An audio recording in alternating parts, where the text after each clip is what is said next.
Notre prochaine invitée, je la découvre en même temps que vous et c'est grâce à Jonathan Carrier de VO2 Gym que Stéphanie est avec nous aujourd'hui pour nous parler de ses exploits. Stéphanie Chouinard, bonjour. Bonjour. Comment ça va? Ça va très bien et vous? Oui, merci.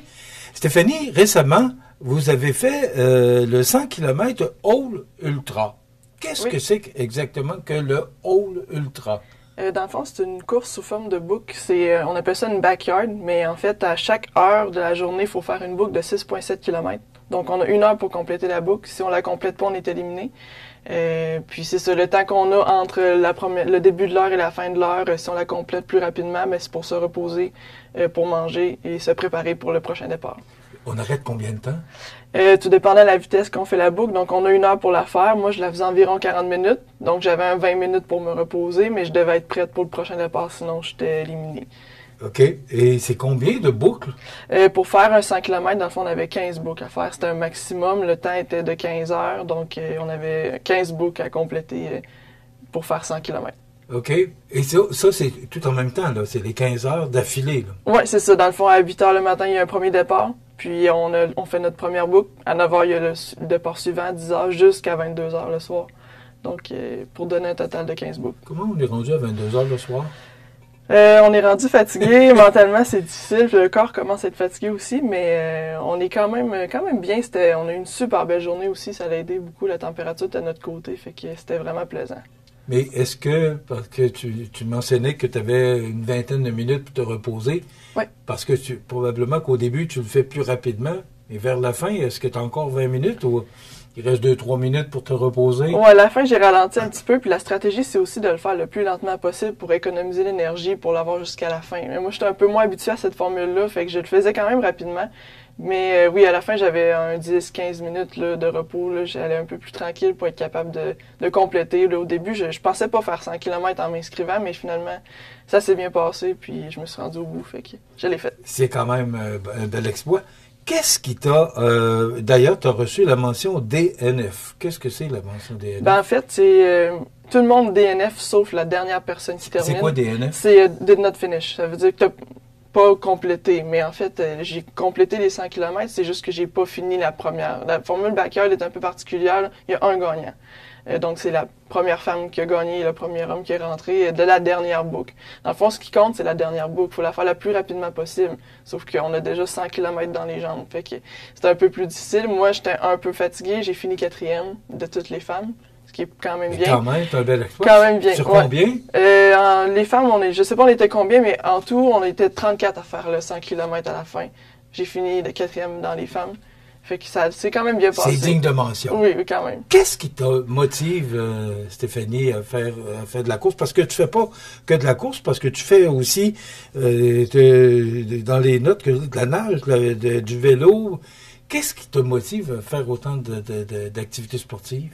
Oui, c'est ça. Je fais aussi des triathlons, mais à la base, c'est ça. Je suis revenu comme d'un quand même un gros accident. Là, en 2024, j'ai fini toutes les chirurgies et tout ça. Fait que je me suis mis à la course à pied parce que j'avais hâte de bouger, j'avais hâte de rentrer dans l'action. Puis j'ai eu la piqûre de la course à pied, vraiment. Je me suis lancé des défis, des demi-marathons. Puis après ça, je me suis lancé un défi d'un demi-Ironman que j'ai fait en juin de cet été. Fait que c'est pour ça aussi que je fais nage et vélo, en plus de la course à pied. Puis c'est vraiment ça qui me motive, c'est j'ai la chance d'être en forme, j'ai la chance de m'être remis de ça. Pour dire que c'est ça qui me drive à tous les jours. Là. Est-ce qu'on peut parler un peu? Tu as eu un accident? Oui, j'ai comme une très grosse fracture de la jambe. J'ai été 2 ans quasiment à pas pouvoir bouger. J'ai une grosse réhabilitation. Puis avant, j'étais pas nécessairement dans les sports d'endurance, j'étais dans l'équitation, les chevaux. Mais suite à cette blessure-là, ça a été compliqué de m'occuper de cette passion-là. Fait que je me suis comme séparé un peu de cette passion. Puis en revenant de mes chirurgies, ben là, j'avais le goût de courir, j'avais le goût de bouger. Fait que c'est ça. C'est là que c'est vraiment en 2024, après ma dernière chirurgie, que j'ai commencé la course à pied. C'est l'accident qui t'a fait t'initier à la course? Oui. Ou t'aimais ça avant? Mais... Je courais pour le fun, pour être en forme, mais pas plus que ça. Mais quand j'ai réappris à marcher, ben après ça, la prochaine étape, c'est réapprendre à courir. Puis là, il est comme venu une piqûre de faire plus de kilomètres. Il y avait une fierté aussi à chaque fois de « Oh, j'ai marché 500 mètres aujourd'hui. Demain, je vais essayer d'en faire 1 kilomètre. » Puis c'était devenu comme un challenge, puis c'était devenu motivant. Bon, là, tu as fait le demi-Ironman. tu as fait le All Ultra 100 km. C'est quoi le prochain défi? J'ai fait un marathon en début d'année aussi. Mes 2 prochains défis pour le reste de 2025, j'ai 2 autres marathons. J'ai le marathon de Rimouski qui est ce dimanche, en fin de semaine. J'ai le marathon de Québec aussi en octobre. Avec moi, on sait jamais. Il peut toujours se rajouter un événement d'ici la fin de 2025. Mais sinon, j'ai des objectifs plus pour 2026, les plus gros objectifs. La piqûre? C'est toute une piqûre? Oui, puis moi, je suis quelqu'un d'intense. Donc, quand je me décide à faire quelque chose, je le fais à 100%. Puis, je m'investis beaucoup. Fait que, oui, j'ai vraiment pogné la piqûre. Mais la course à pied, c'est vraiment une passion. OK. Mais tu fais aussi de la nage et du vélo? Oui. Quand est-ce que tu dors? Parce que tu travailles chez VO2 Gym aussi? Oui, c'est ça. Je avec travaille Jonathan? avec Jonathan. C'est ça qui m'a vraiment beaucoup aidé d'ailleurs pour le backyard. Est-ce que tu as encore du mal dans ta jambe? Oui, c'est ça, j'ai tout le temps un peu des séquelles. Je vais toujours en avoir, là, malheureusement. Ma mobilité, elle sera jamais complète. J'ai toujours beaucoup d'inflammation, tendance à la douleur, surtout quand il y a l'humidité. Fait que, oui, j'ai comme quelques petites séquelles, mais c'est pas ça qui m'arrête vraiment. Je suis capable de passer au travers. Puis, Et si tu n'avais pas eu cet accident-là, je suis pas sûr que tu serais ici aujourd'hui pour nous parler de la course à pied. Qu'est-ce qui s'est passé dans ta tête pendant le temps que tu étais en convalescence? Je pense que c'est vraiment une guerre psychologique. Tu sais, je voulais tellement pas que cet accident-là impacte ma vie, que je voulais tellement prouver que j'étais forte puis que je pouvais passer au travers de ça, que c'est vraiment ça qui m'a mis dans les sports d'extrême endurance. Là. Parce que sinon, je pense pas nécessairement que je me serais tournée vers ça.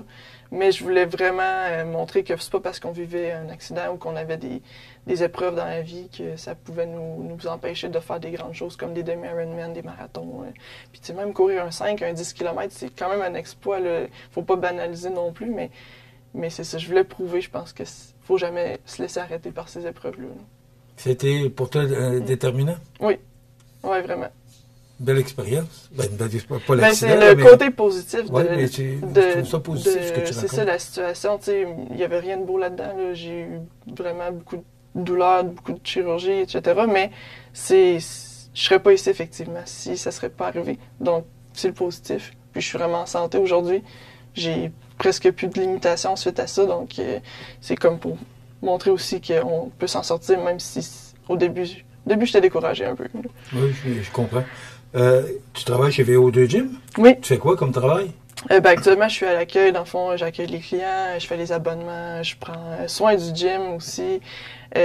Puis, c'est ça, dans le fond. Mais est-ce que c'est ça aussi, la course et tout ce que tu fais comme sport qui t'a emmené à travailler chez VO2 Gym? C'est sûr que c'est le fun, parce que je connais un peu le milieu, je connais le sport. Je peux me permettre aussi de donner des recommandations quand ça fait un certain moment que je suis dans le sport, de la vente de produits, de suppléments, etc. Donc oui, c'est connexe.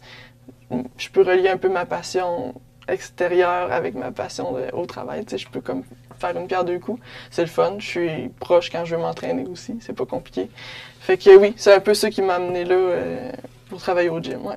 Je te félicite, Stéphanie. C'était une belle histoire à raconter. Puis merci à Jonathan Carrier là, qui nous a permis de vous raconter la belle histoire de Stéphanie. Mais on lâche pas, on continue. Oui, certainement. Oui. Oui. Bravo, félicitations. Merci beaucoup. Stéphanie Chouinard qui a remporté le All Ultra 100 km. Quand même, faut être en forme pour le faire. 15 heures de temps, là, c'est beaucoup. Bravo, félicitations. Je vous remercie, mille fois. Merci beaucoup.